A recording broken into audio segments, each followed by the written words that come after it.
Assalamualaikum warahmatullahi wabarakatuh.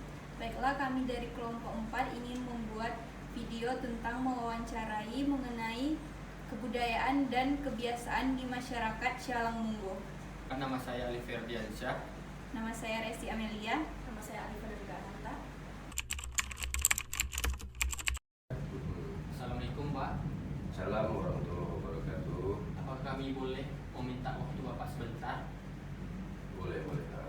Sebelumnya perkenalkan, nama saya Ali Ferdiansyah dan teman saya. Resti, saya Alifa Nurga. Kami dari mahasiswa UMRI jurusan Fakultas Hukum. Kami ingin mewawancarai Bapak seputar budaya dan kebiasaan tentang adanya mandi belimau. Pertanyaannya, yang pertama, apakah dalam masyarakat Sialang-Munggu masih sering melaksanakan tradisi mandi belimau? Oke. Baik, terima kasih atas kunjungan adik-adik semua. Jadi di sini saya bersedia untuk menjadi narasumber untuk kapasitas saya sebagai tokoh masyarakat, dan juga saat ini saya menjabat sebagai Sekjen LPM di Kelurahan Sialang-Munggu.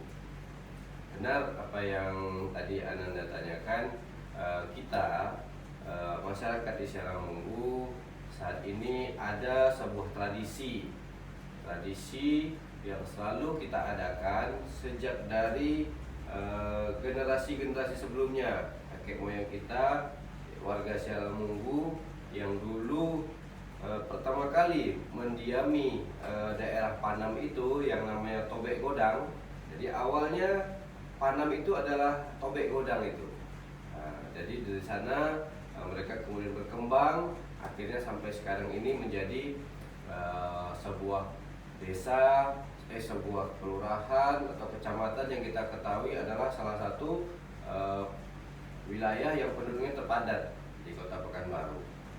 Jadi di situ kami sebagai masyarakat Sialang-Munggu untuk menghormati leluhur juga dalam artian kami menjaga sebuah tradisi untuk memperkuat silaturahmi di antara kita, dan juga untuk sebuah ajang atau mungkin sebelum kita menghadapi bulan puasa, biasanya kan seperti itu. Bulan puasa untuk mensucikan diri itu memang kita ada mengadakan sebuah tradisi namanya tradisi Balimau Kasai. Jadi sebelum saya sampaikan ke sana, perlu diketahui sedikit untuk adik-adik semua bahwa saat ini di daerah Tobek Godang itu kita ada semacam Datuk Ninik Mamat. Datuk Ninik Mamat 5 suku. Jadi di sana ada 5 suku, perwakilan 5 suku. Ada suku Domo, suku Piliang. Jadi 5 suku semuanya. Jadi namanya di sana itu ada Datuk Ninik Mamat 5 suku Tobek Godang Sialang-Munggu. Jadi mendasari itu kita punya datuk-datuk itu, kita akhirnya untuk mempersatukan semua warga dan memperkuat silaturahmi antara kita, dan ajang untuk bermaafan sebelum menyambut bulan puasa, kita selalu mengadakan tradisi Balimau Kasai. Itu dia. Memang ada kita mengadakan tradisi Balimau Kasai tersebut. Untuk pertanyaan kedua ya Pak, kapan dan di mana biasanya tradisi ini dilakukan?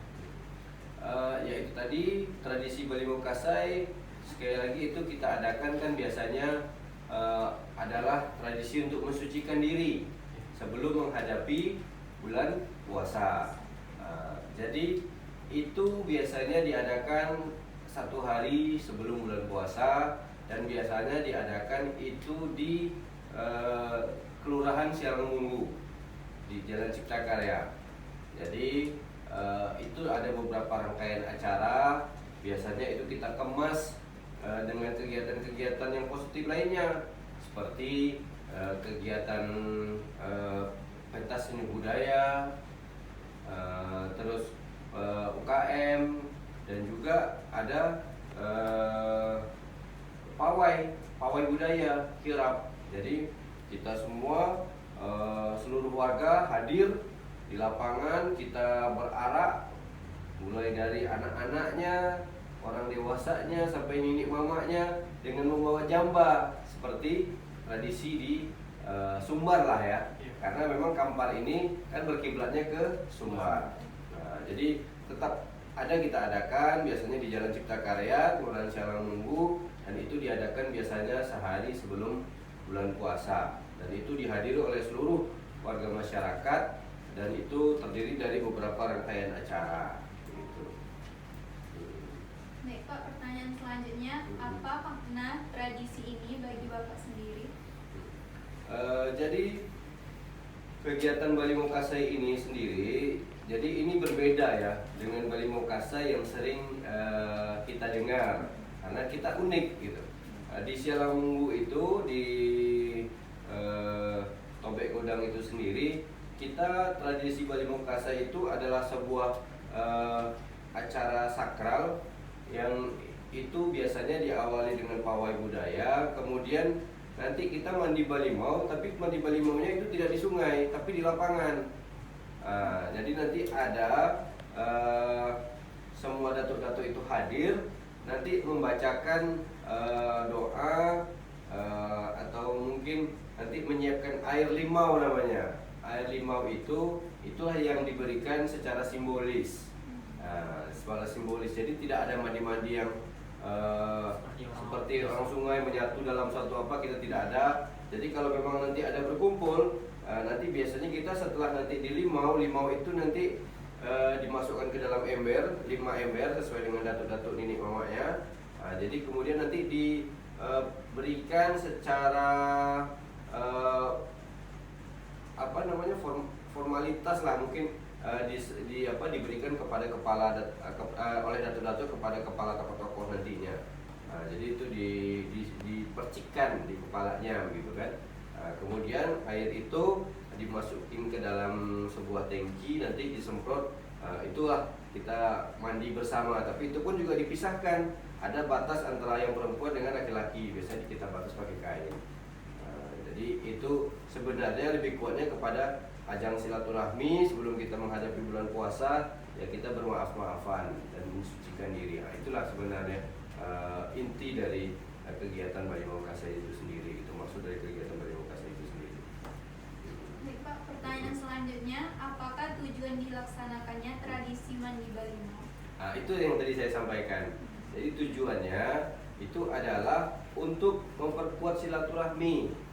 Jadi sebelum kita menghadapi bulan puasa, kita mensucikan diri dan kita seluruh masyarakat yang ada di situ kita bermaaf-maafan.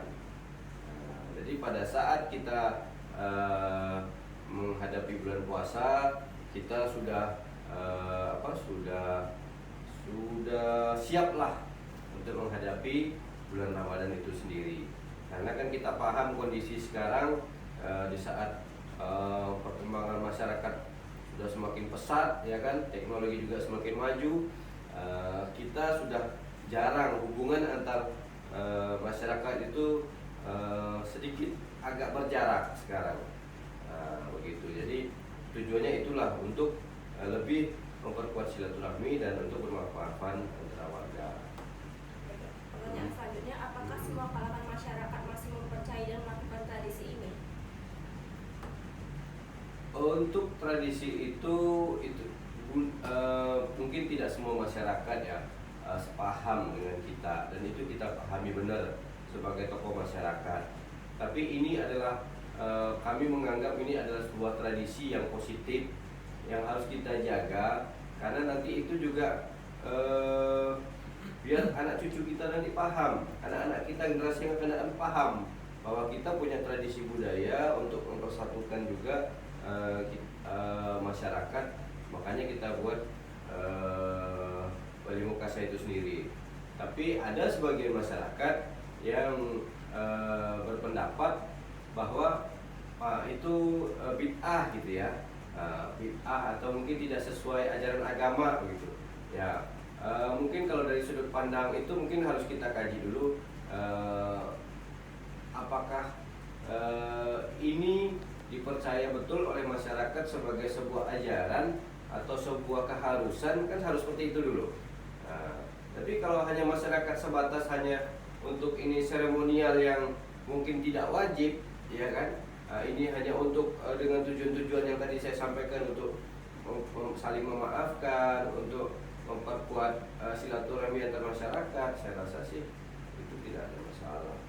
Pertanyaan terakhir, apa saja perlengkapan yang dibawa pada saat melakukan mandi balimau?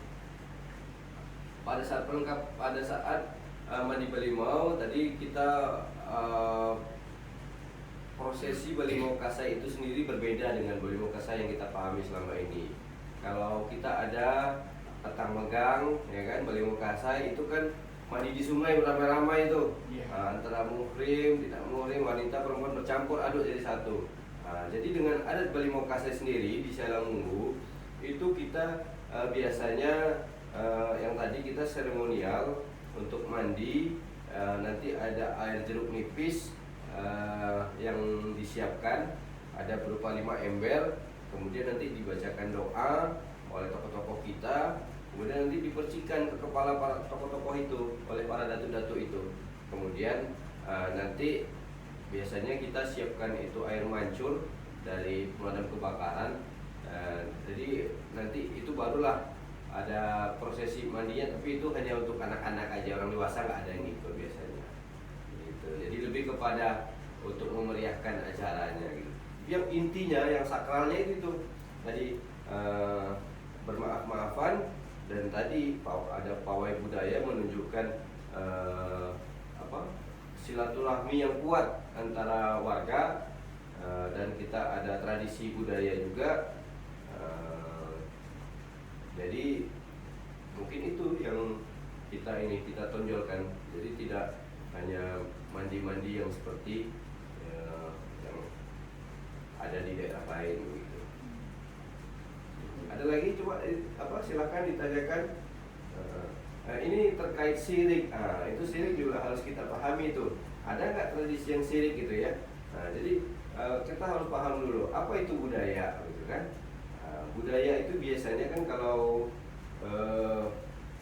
tradisi yang turun menurun ya, akhirnya menjadi sebuah kebiasaan di masyarakat gitu kan. Kalau syirik itu kan mempersekutukan Allah gitu kan. Jadi itu mungkin ada kalau biasanya itu kebanyakan di daerah luar Sumatera, Jawa ya, tradisi-tradisi mungkin nyekar lah, apalah gitu kan. Itu kan ibaratnya kan memohon itu tidak pada tempatnya. Kalau kita memohon kan di tempat ibadah, di masjid gitu kan. Tapi ada yang mungkin sebagian masyarakat punya tradisi mereka itu memohonnya di kuburan atau di mana. Jadi kalau saya rasa ini tidak lebih kepada syirik, tapi ini lebih kepada bid'ah kali ya. Begitu pendapat saya. Karena kalau syirik itu kan kita menyembah sesuatu yang tidak selain Allah gitu kan. Tapi kalau bid'ah itu adalah perilaku-perilaku dari masyarakat atau mungkin umat yang tidak sesuai dengan ajaran Nabi gitu. Nabi tidak mengajarkan tapi dikerjakan juga gitu. Iya kan? Nah, jadi kayak misalnya kita harus ziarah kubur. Ziarah kubur kita kan jadi semacam tradisi juga. Tradisi, dan sebagian masyarakat bahkan mengharuskan kalau nggak ziarah kubur nanti kita berdosa atau bagaimana. Nah itu bukan syirik, tapi itu mungkin lebih kepada bid'ah gitu. Iya kan? Nah, itu kan tidak ada sebelum zaman Rasulullah, kan tidak ada diajarkan untuk kita ziarah gitu kan. Bahkan Rasulullah melarang kita untuk ibaratnya sholat atau apapun mengerjakannya di kubur gitu kan. Kalau menyembahnya itu baru halal gitu ya. Tapi kalau untuk tradisi sebelum bulan puasa harus ziarah kubur, nah itu tentunya mungkin ke bid'ah, bukan syirik ya. Mungkin gitu ya kalau pendapat saya.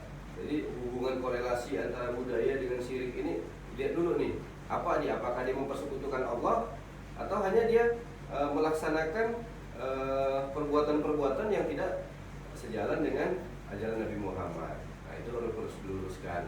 Mungkin nanti dijelaskan, diindikan lagi, pertajam lagi kemana arah apanya itu gitu kan, lirikah atau bid'ahkah? Mungkin itu. Ada lagi yang mau ditanyakan terkait materi yang itu tadi, terkait kegiatan? Baik Pak, cuman itu saja yang bisa kami kasih pertanyaannya. Terima kasih atas waktunya. Lebih dari kurang kami mohon maaf. Assalamualaikum warahmatullahi wabarakatuh. Waalaikumsalam warahmatullahi wabarakatuh.